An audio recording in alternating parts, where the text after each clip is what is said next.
L'actualité de ce lundi est également marquée par ce départ de soldats du feu réunionnais ce soir pour l'Hexagone. 10 sapeurs-pompiers qui vont un peu soulager leurs collègues mobilisés depuis de longues semaines sur plusieurs incendies. Henri-Claude Elma et Géraldine Blandin ont assisté aux derniers préparatifs. Reportage. C'est un peu le grand déballage chez les pompiers. 10 personnels récupèrent des équipements pour leur mission de renfort en Gironde. Voilà, on a une casquette supplémentaire, on a des polos, des cagoules, une paire Rangers et des gants supplémentaires. Des équipements supplémentaires pour avoir ce qu'il faut et être opérationnel loin de leur caserne. Je ne sais pas trop. Il faut toujours prévoir parce que là, ils vont partir pour une expédition. Une expédition pour laquelle ces pompiers se disent prêts. Ça va être l'occasion pour nous de pouvoir leur donner un coup de main et aussi une façon de rendre un peu l'appareil, c'est-à-dire qu'ils étaient venus déjà il y a quelques années pour le feu du Maïdo. Donc voilà, c'est une entraide entre collègues, quoi.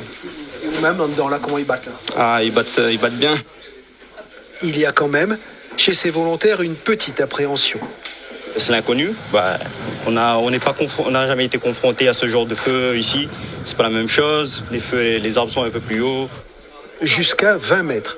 Mais cette appréhension n'entame pas leur motivation. Je vois qu'il y a quelque chose qui se dégage de motivation, de vouloir arriver et être sur le terrain. Aider aussi. Surtout aider et prêter main forte à nos collègues girondins. Qui en ont encore besoin, même si l'incendie a perdu de son intensité et que les pompiers ont stoppé sa propagation. Et regardez cette image prise il y a tout juste quelques minutes par notre caméraman Laurent Figon. Les soldats du feu réunionnais sont arrivés à Gillot sur le point d'embarquer pour l'Hexagone où leur renfort, comme celui de nombreux soldats du feu des Outre-mer mais aussi de pays européens, est très attendu. Et pour en parler avec nous en direct, le colonel Stéphane Barthes, directeur adjoint du SDIS. Colonel, bonsoir. Pouvez-vous tout d'abord nous préciser les missions qui seront confiées à nos 10 pompiers lors des prochaines semaines? Bien sûr. Nos 10 pompiers en fait sont partis donc en métropole pour assurer des opérations d'extinction de feu. Ils feront donc un groupe avec leurs collègues mahorais et ce groupe va se rejoindre demain sur le poste de commandement d'Ostens.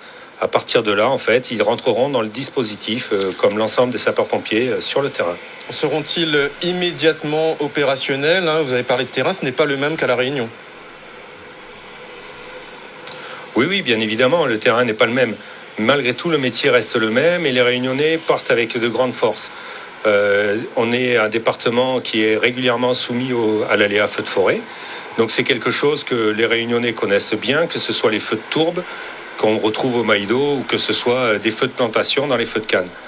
Donc nos agents sont prêts, ils sont formés et ils feront le travail sans aucune difficulté.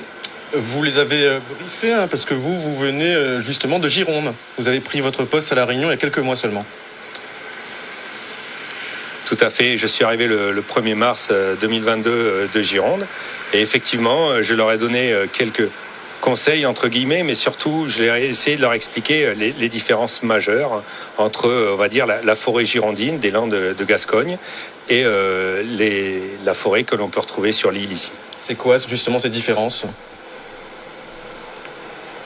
La différence majeure, en fait, tient au relief, où on est sur un relief complètement plat, où on peut très vite perdre ses repères. C'est-à-dire que vous n'avez pas de col, vous n'avez pas de crête, vous n'avez pas de vallée qui peuvent vous aider. Donc, en fait, c'est tout sur les fossés, sur le chemin qu'on a déjà parcouru. L'autre point aussi, c'est qu'on est complètement sous le couvert végétal, alors que sans aucune possibilité, en fait, de voir l'horizon. Donc, c'est quelque chose qu'il faut appréhender, sur lequel, en fait, on s'habitue et qui vont parfaitement maîtriser, j'en ai aucun doute. Le SDIS de La Réunion a-t-il les moyens d'envoyer plus de renforts si besoin, s'il y a une demande en ce sens ? Pour le moment, je pense qu'il faut être raisonnable et à un moment, les moyens que nous allons envoyer en renfort, si on envoie trop de renforts en fait sans véhicule, les sapeurs-pompiers locaux vont être en difficulté pour utiliser des hommes à pied. Donc l'idée, ça va être, je pense, qu'ils vont être mis en place dans des groupes feux de forêt d'autres départements pour pouvoir en fait remplacer des équipages qui sont fatigués. Je ne sais pas encore exactement quelle est la stratégie qui sera mise en place par mes collègues de Gironde, mais envoyer des hommes uniquement à pied, sans matériel, c'est quelque chose qui pourrait être difficile à gérer. Colonel Stéphane Barth, directeur adjoint du SDIS, merci d'avoir répondu à nos questions. Vous étiez devant la caméra de Laurent Figon.